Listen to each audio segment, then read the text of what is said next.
की, आचार्य गुरुवर श्री कुंद कुंद भगवान की, आचार्य गुरुवर श्री ज्ञान सागर मुनि महाराज की,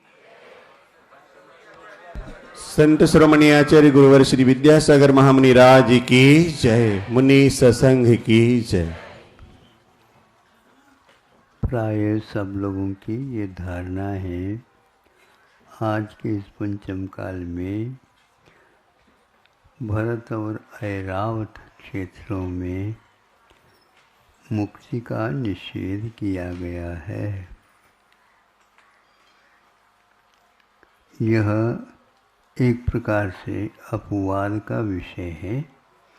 ये तो होता है, यहाँ पर मुक्ति नहीं होती, लेकिन भरत क्षेत्र मात्र में मुक्ति नहीं होती, यह ठीक नहीं।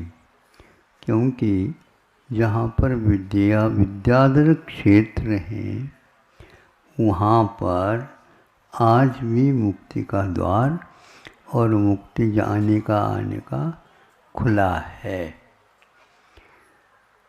विद्याधर क्षेत्रों में एक प्रकार से हमेशा भरतखंड का ही वह हिस्सा है, लेकिन हमेशा चतुर्थ काल ही बरतता रहता है। वहाँ पर गुणस्थानों का विवेचन किया है तो पंचम गुण स्थान तक उनकी घर में रह करके भी अनेक प्रकार की आराधना अधिक कर सकते हैं, विद्या अधिक सिद्ध कर सकते हैं, किंतु इसके ऊपर के गुणस्थानों को प्राप्त करने के लिए उन विद्याओं का त्याग करना अनिवार्य होता है। क्योंकि वहाँ पर भी मुनि महाराज हमेशा बने रहते हैं। अकृत्रिम चैत्यालयों की वंदना करने के लिए भी आना जाना उनका बना हुआ रहता है। इस प्रकार भरत और ऐरावत में भी आज ऐसे मुनि महाराज हैं जिनका हमें दर्शन नहीं होता है। फिर वहाँ पर विद्याधर क्षेत्र में हम चले जाएं, यह संभव नहीं है। संभव तो है, लेकिन उन पुण्य पुरुषों के लिए संभव है। जब विदेह ही नहीं जा सकते, विद्याधर लोक में ही नहीं जा सकते, ऐसी स्थिति में यह एक प्रकार से है तो पुण्य यहाँ पर भी, लेकिन ये साथ से पुण्य नहीं होता। एक प्रथमानुयोग का और विकल्प मिलता है। आज कल्पवासी देव यहाँ पर नहीं आते का अर्थ यह है 63 शलाका पुरुषों का यहाँ पर बनाए रहना आवश्यक है। उनमें वे कल्याण अधिक करने के पीछा से आते रहते जाते रहते, इसलिए उनको विमानवासी अथवा कल्पोपन्न माने जाते हैं। यानी उनको विशेष रूप से मान सम्मान प्राप्त है। ते कृष्णाः, वे लोग पुण्यात्मा माने जाते हैं। मिथ्या दृष्टि भी जन्म ले सकता स्वर्गों में, किंतु सम्यक दृष्टि यदि जन्म लेगा तो अन्य किसी देवगति में वह न जा करके केवल कल्पवासी होता है। इस प्रकार की यह विशेषता है।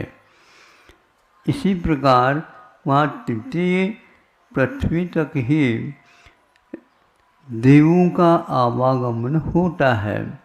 वहाँ पर भी यही है कि संबोधन हेतु अच्छे सम्यक दर्शन की प्राप्ति की अपेक्षा से अपना कोई ऋणानुबंध हो तो वहाँ पर जा कर के उनको संबोधित किया जा सकता है और उनको भी सम्यक दृष्टि बनाई जा सकता है।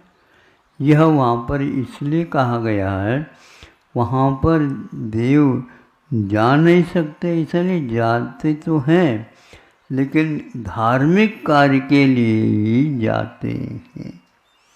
धार्मिक अनुष्ठान अपने आप में बहुत महत्वपूर्ण होता है। कोई भी व्यक्ति एक बार की बात है यहाँ पर कि यहाँ जेल है, जेल होते हुए भी एक ओपन खुला जेल भी होता है। खुला जेल का ऐसा क्यों है? तो ऐसे राजनेता वगैरह होते हैं, उनके लिए भी जेल में बंद करने का आदेश मिलता है, तो उनको विशेष प्रबंध के साथ रखा जाता।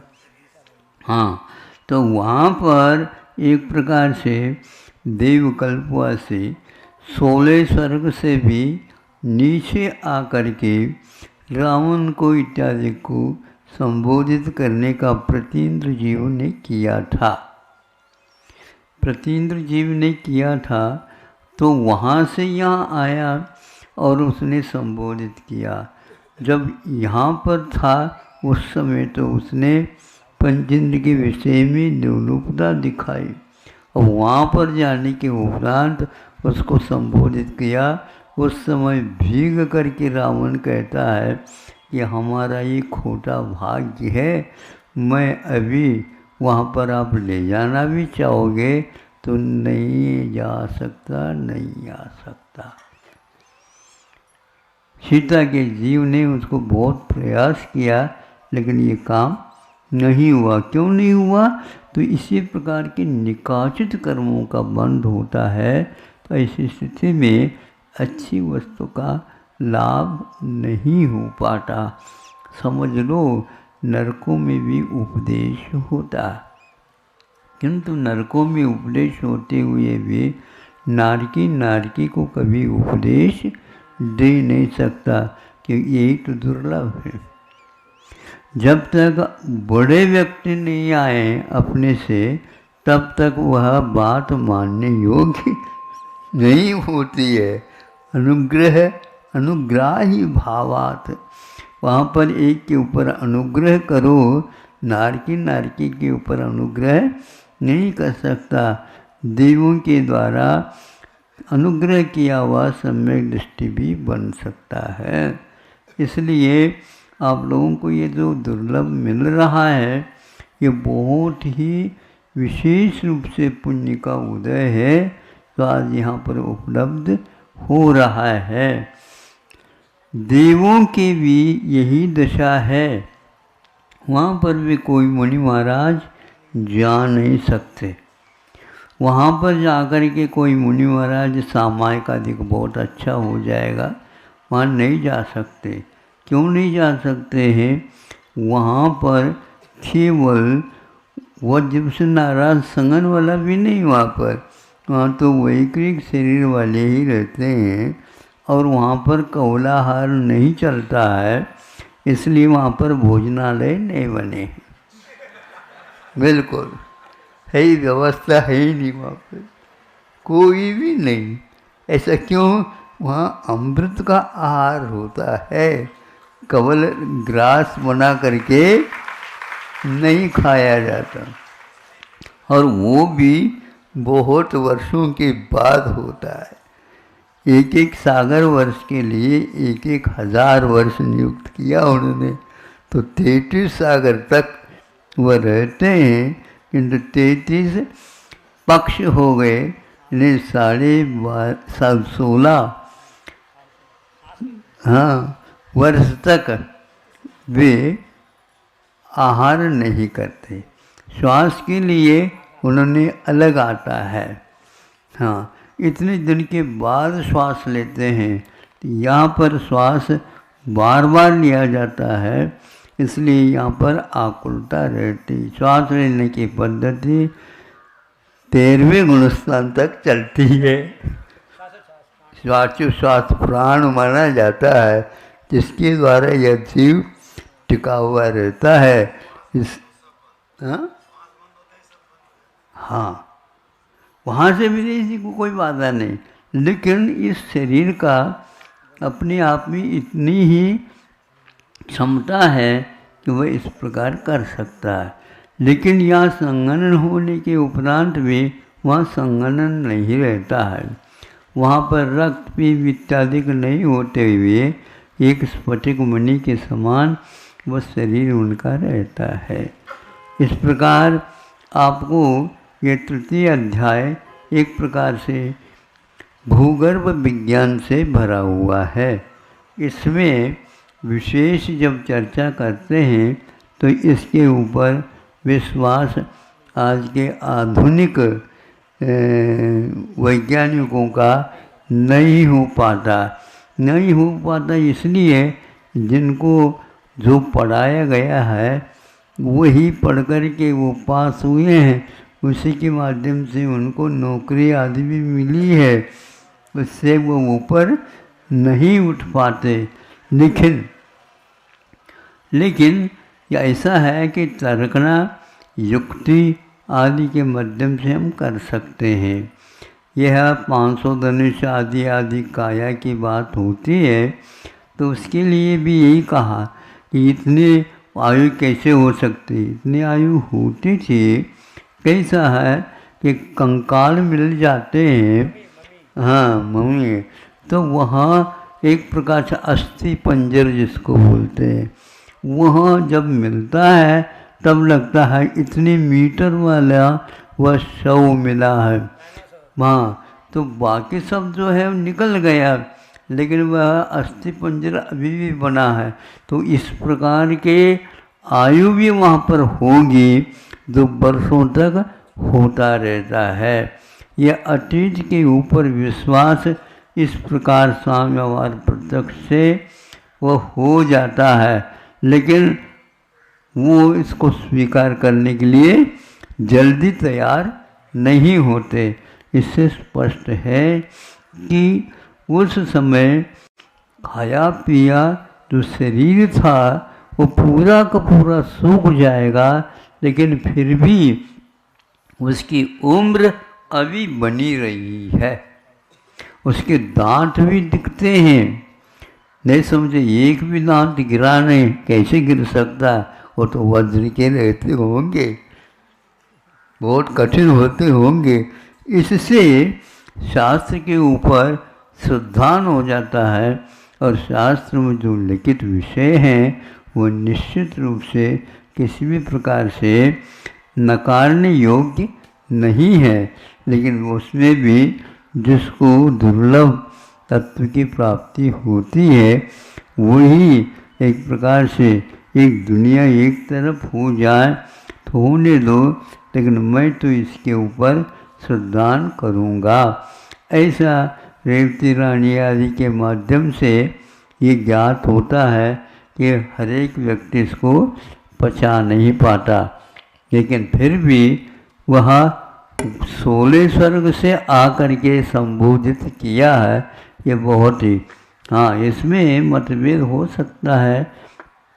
वहाँ से कोई भी व्यक्ति शुक्ल निशा के साथ कैसा आएगा, शुक्ल निशा के साथ ही आए ऐसा कोई नियम एक ग्रंथ में तो मिलता है, किंतु वह प्रतीन्द्र जीव है, इंद्र में भी, और भेद करते इंद्र सौदर्मिंद्र आदि हैं। प्रतीन्द्र जो है उनके असिस्टेंट के रूप में सहयोगी रह सकते हैं, तो वहाँ पर वह इंद्र नहीं बना 16 स्वर्ग का, किंतु प्रतीन्द्र बना है। इस अपेक्षा से वो वहाँ से यहाँ आ जाए, संबोधन कर ले, इसमें कोई बाधा नहीं होती है। रावण को वहाँ पर तो बुद्धि आ गई, लेकिन यहाँ पर वह मानने के लिए तैयार नहीं था। यह क्षत्रियता का ही एकमात्र धमाका है। क्षत्रिय होता है वो व्यक्ति जो कुछ कह देता है उसको वह करके ही रहता है, इसलिए अंत तक वह ऐसे इसमें भी बना रहता है। ज़्यादा न लेकर के इतना ही मैं कहना चाहूँगा कि वस्तुतः हमें दुर्लभ क्या है इसको देख करके, अजीव में भी दुर्लभ होते हैं, लेकिन जीव में जो दुर्लभ होता है वो बहुत महत्वपूर्ण माना जाता है। आप लोगों के लिए जो कुल मिला है, अथवा यह भरतखंड मिला है, अथवा यह चतुर्थ काल या पंचम काल में मिला है, जिस मैं मुक्ति भले ही यहाँ पर ना हो, किंतु मार्ग तो विद्यमान है।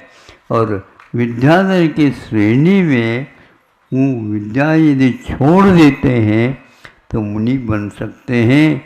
ध्यान रखो, विद्या रिद्धि आदि एक प्रकार से मोक्ष मार्ग में काम नहीं करते हैं, क्योंकि वो परिग्रह की कोटि में आ जाते हैं। और भी कथाएं बहुत सारी हैं जिनके माध्यम से हमें ज्ञात होता है कि वर्तमान युग में भी वही बातें लिखी गई है तो सर्वज्ञ के द्वारा बताई गई है। इसलिए बुद्धि समाधि निदानम कहा है। बुद्धि का अर्थ होता है रत्नत्रय, समाधि उसकी एकता का नाम है जो हमारे लिए सद्गति का पात्र बना देती है। अगले भव में भी आप मुक्त हो सकते हैं, अथवा विद्याधर लोक में जन्म लेते तो आज भी वहाँ पर मुक्ति का मार्ग भी है और मुक्त होने की परंपरा भी विद्यमान है। किंतु वहाँ पर यह कल्पवासी देव तो जाते हैं, यहाँ पर कोई भी आते नहीं जाते नहीं। आते भी होंगे तो आपको वो अपने मूल स्वरूप दिखा नहीं पाते, और जो आते नहीं यहीं पर रहते हैं उन्हीं से आप लोगों का मुठभेड़ आदि होते रहता है। नहीं, पक्का है ये। हाँ, जो व्यक्ति कि भूति कर्म को नहीं मानता है उसको अभी चिकित्सा करने का अंग पूर्ण नहीं प्राप्त है, क्योंकि भूति वह है कि जो उपरील बाधा जिसको बोलते हैं, उपरील बाधा केवल रोग के द्वारा ही होता है ऐसा नहीं, किंतु देवालय के माध्यम से उपसर्ग होता है ऐसा शास्त्रों में उल्लेख मिलता है। मुनि महाराजों के ऊपर भी इसका उपसर्ग इत्यादि होने का उल्लेख मिलता है। इसलिए वह एक प्रकार से सिद्ध होता है कि केवल रोग के कारण ही यह चिकित्सा की जाती है ऐसा नहीं। इसकी चिकित्सा इस प्रकार होती है, मंत्रों के द्वारा, विद्याओं के द्वारा, होम के द्वारा और औषधों के द्वारा, और एक प्रकार से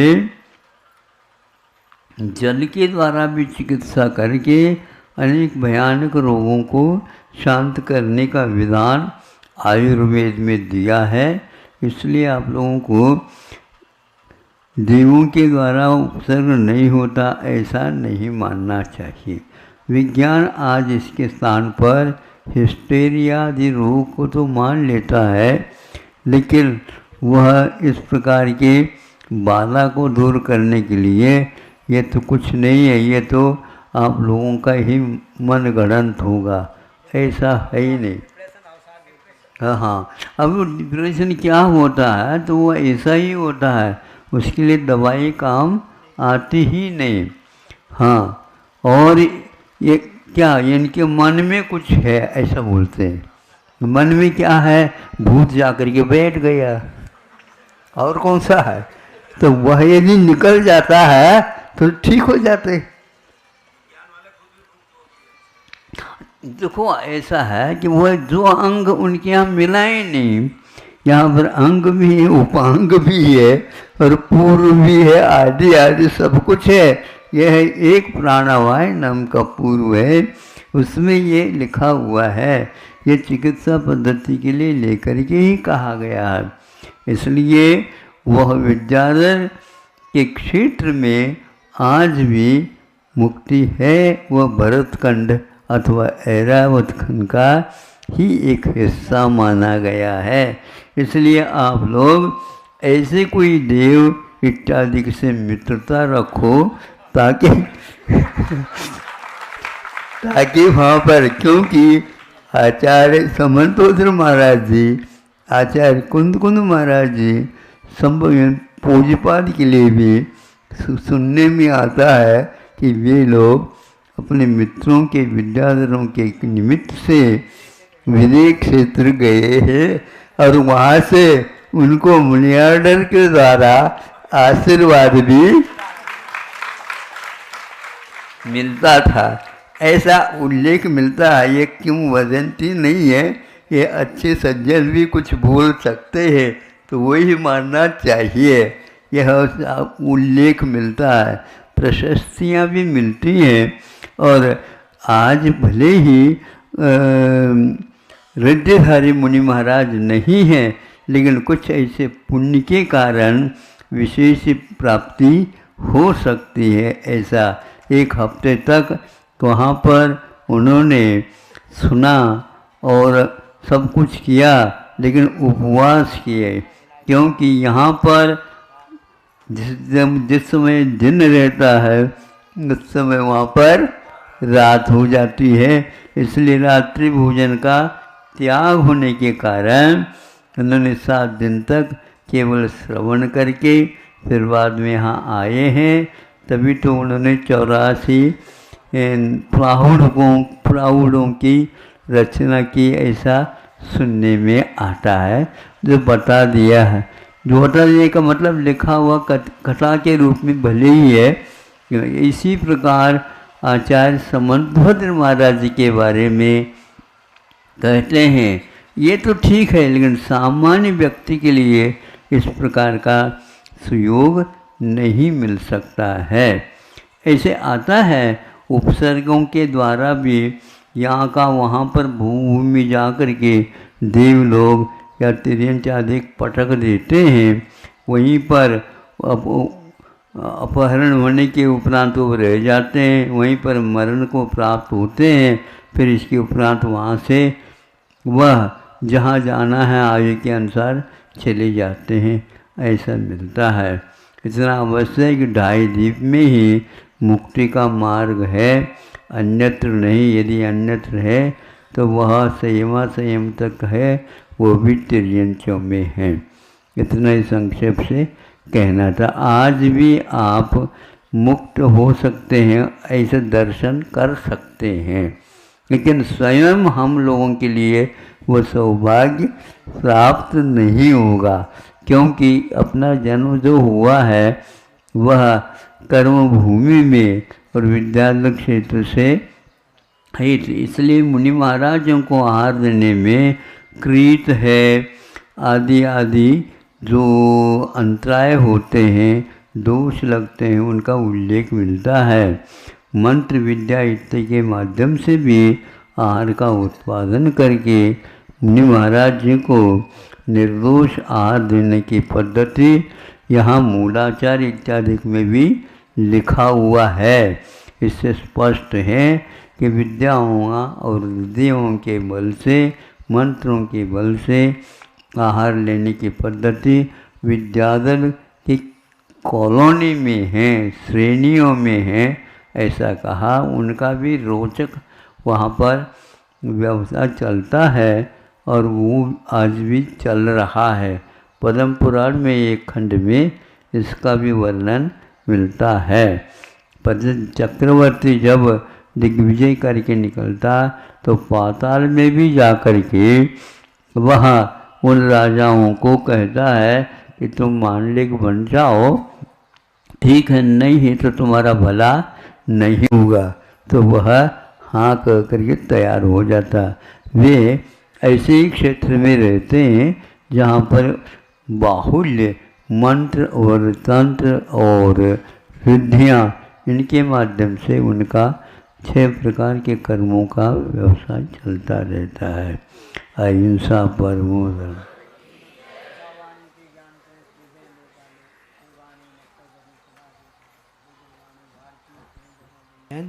जो तेरो शरणा गए सो पावे सुचन। कायो सर।